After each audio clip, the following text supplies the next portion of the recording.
আলাইকুম রহমতুল্লাহি ওয়া বারাকাতুহু। আমেরিকা ইতিপূর্বে যে সমস্ত দেশের রাষ্ট্রপ্রধানকে এই ভেনেজুয়েলার মতো তুলে নিয়ে গেছে, আসুন বিস্তারিত দেখি।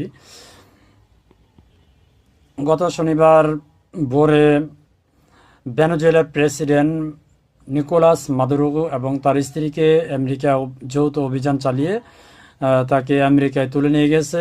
শুধু তাই নয়, ইতিপূর্বে ইরাকের অভিযান চালিয়ে ইরাকের প্রেসিডেন্ট সাদ্দাম হোসেনকে তুলে নিয়ে গেছিল। আপনারা এই খবরটি অনেকেই জানেন। শুধু তাই নয়, ইতিপূর্বে আরও নিয়েছে। আসুন বিস্তারিত বলি। ইরাকের প্রেসিডেন্ট 2003 সালে হামলা হয়েছিল। সেই হামলায় ইরাকের প্রেসিডেন্টে উঠে নিয়ে গেছে।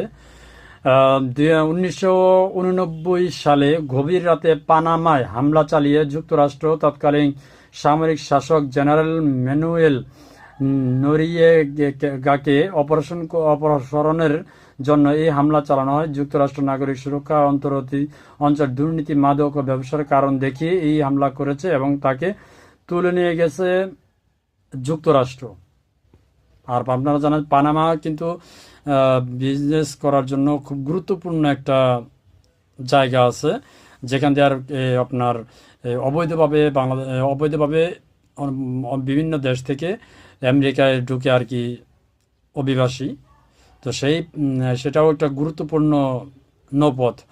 তো সেখান থেকেও এই পানামা থেকেও ইতিপূর্বে পানামার যে প্রেসিডেন্ট এরকম অভিযান চালিয়ে তাকেও তুলে নিয়ে যাওয়া হয়েছিল।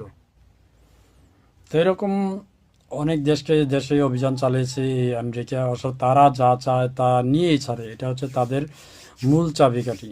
তো আল্লাহ তাআলা ভালো জানে আগামীতে কি হতে যাচ্ছে। ভালো থাকবেন সবাই, ধন্যবাদ।